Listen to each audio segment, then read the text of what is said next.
Tim Satgas SAR BPBD Aceh Tamiang, Basarnas Pos SAR Langsa, TNI Polri telah menutup proses pencarian korban tenggelam di aliran sungai di Desa Managini, Kecamatan Karangbaru, Kabupaten Aceh Tamiang.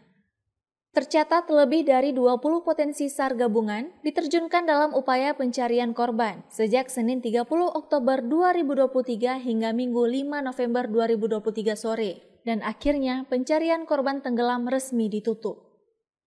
Kepala Bidang Kedaruratan dan Logistik BPBD Aceh Tamiang Bambang Supriyanto mengatakan tim SAR gabungan telah berupaya semaksimal mungkin dalam operasi tersebut. Namun hingga hari ke-7 pencarian, korban belum dapat ditemukan sehingga dinyatakan hilang. Dan sesuai ketentuan dan SOP yang berlaku, maka pencarian ditutup. Dari tim BPBD gabungan bersama dengan tim Satgas dan Basarnas serta dibantu dengan TNI Polri dan masyarakat sudah melakukan pencarian selama 7 hari sesuai dengan SOP kita. Maka kegiatan ini kita hentikan walaupun belum ada rezeki untuk ketemu. Untuk diketahui, Ibnu Sina 17 tahun tercatat sebagai santri kelas 2 tingkat SMU di Pondok Pesantren Fajrul Salam, Desa Managini, Kecamatan Karangbaru, Kabupaten Aceh Tamiang.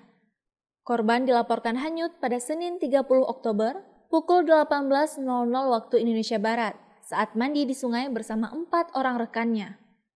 Kejadian bermula ketika korban bersama 4 orang rekannya tanpa izin pengurus ponpes pergi bermain bola kaki di kawasan Gor Aceh Tamiang.